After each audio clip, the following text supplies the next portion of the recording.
मात्र अगर 5 बेलपत्र और मट्टी के पात्र में रखा हुआ जल, मट्टी के पात्र से मतलब है कलश, जो माटी का जो कलश होता है आपके घर में जो रखा हुआ है, ये जरूरी नहीं है कि वो नया ही खरीदना पड़ेगा। आवाज सेट नहीं।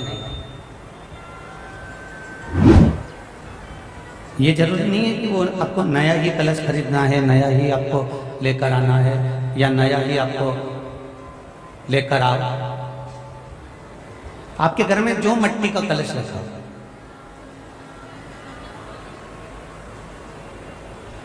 जो माटी का कलश आपके घर में रखा हुआ, 5 बेलपत्र, मट्टी के कलश में जो जल भरा हुआ हो, वो जल तांबे के पात्र में डालकर शिव जी पे 5 बेलपत्र अशोक सुंदरी वाली जगह पर जो आप लेकर आए हो, 5 बेलपत्र वो अशोक सुंदरी वाली जगह पर समर्पित कर मट्टी के पात्र का जो जल है, वो जल बैसाख के महीने में किसी भी दिन, चाहे आप सोमवार को कर लो, प्रदोष को कर लो, चाहे आप शिवरात्रि पे कर लो बैसाख महीने की, तो आप अगर उस मट्टी के कलश का जल या पात्र का जल शंकर भगवान को 5 बेलपत्री अशोक सुंदरी वाली जगह पर समर्पित कर जल अगर चढ़ा देते हैं, तो महाराज ये उदर से जो जुड़ी हुई परेशानियां जो मनुष्य को झेलना पड़ती है, चाहे भोजन नहीं पच रहा हो, चाहे उदर में पत्थरी हो रही हो, या कोई अनेक परेशानियां जो उदर से जुड़ी हुई होती है, बैसाख के महीने में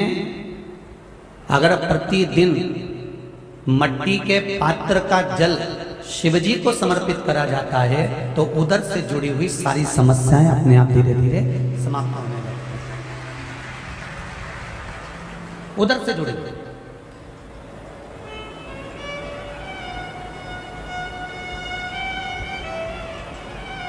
और जितने भी लोग कथा श्रवण कर रहे हैं,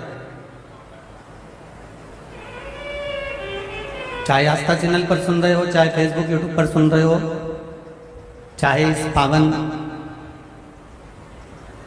मायापुरी में श्रवण कर रहे हो,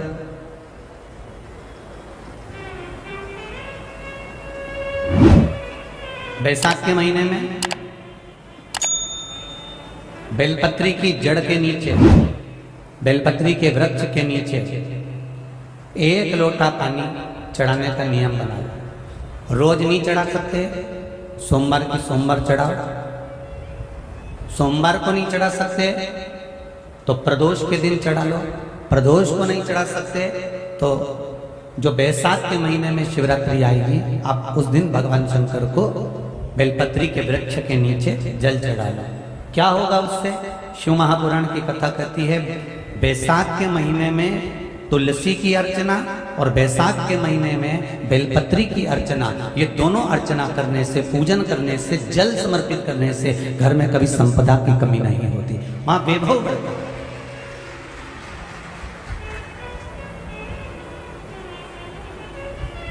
वहां संपदा की कोई कमी नहीं आती, वहां वैभव बढ़ता है। महाराज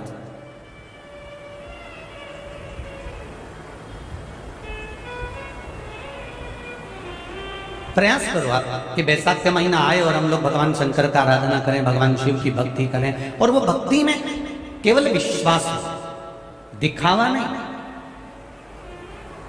आपको पहले भी कथा में कहा कि भगवान को ना तो ढोंग पसंद है, ना प्रपंच पसंद है।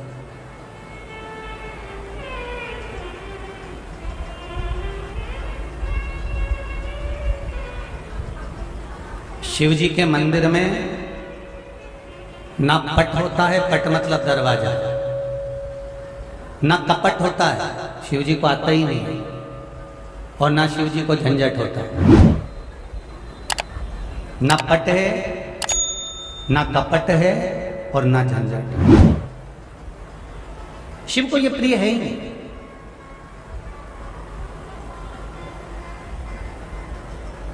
शिव महापुराण की कथा तो यहाँ तक कहती है कि आप 2 घंटे तक मंदिर के अंदर बैठे हुए हो, माला लेकर बैठे हुए हो, आंखें आपकी बंद है और शंकर जी के मंदिर में बैठे हुए हो, नेत्र बंद करके 2 घंटे से आंखें बंद कर मंदिर के अंदर बैठे हुए हो, तो शंकर भगवान तो ये कहते हैं कि तू यहाँ बैठा है, उससे अच्छा अपने घर पे जाके क्यों नहीं बैठता?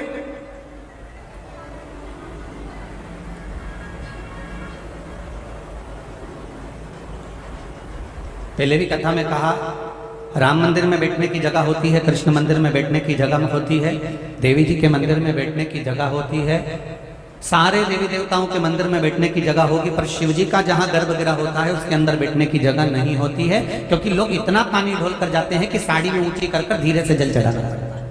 बैठने की जगह शिव रखते ही नहीं है, क्योंकि शंकर कहते हैं कि मेरे पास में बैठ कर तू समय बर्बाद मत कर। जैसे मैं राम की आराधना में लगा हूं, मेरे शंकर कहते हैं तू भगवान की आराधना में लग जा तो तेरा अपने आप कल्याण हो जाए। कर्म करो, खूब करो।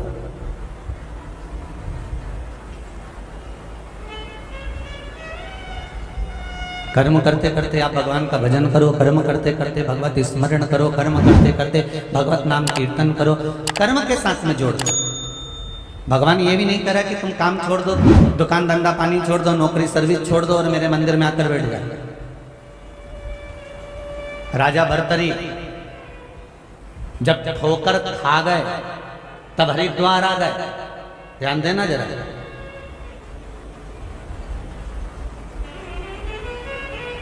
शिव महापुराण की कथा कहती है जब सारे द्वार बंद हो जाते हैं तब एक ही द्वार खुला रहता है। जम के बोलो जरा, कौन सा द्वार?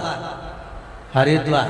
सारे द्वार जब बंद हो जाते हैं, घर के लोग धक्का दे दें, अपशब्द कह दें, ताना दे दें, गाली दे दें, आड़ा टेढ़ा बोल दें और फिर लोग नी पूछें और आड़ा टेढ़ा कहकर जब घर से निकाल दें और जब सब तरह से धक्के मिलते हैं और व्यक्ति जब आखिरी में घबरा जाता है तब जाकर अंतिम बिंदु में फिर वो किसके द्वार जाएगा? तो भगवान कहते हैं कि जब सबके द्वार बंद हो जाएं, परिवार के द्वार बंद हो जाएं, कुटुंब कबीले के द्वार बंद हो जाएं, नाते रिश्ते वालों के द्वार बंद हो जाएं, तब तेरे लिए मैंने एक द्वार बना कर रखा है जिसका नाम है हरिद्वार। तो यहाँ आ जाना, मेरी शरणागति में,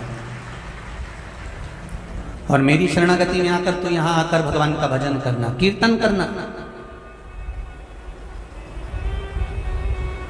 श्री शिवाय नमस्तुभ्यम। गुरु जी के उपाय और जानने के लिए हमारे चैनल को सब्सक्राइब जरूर करें। धन्यवाद।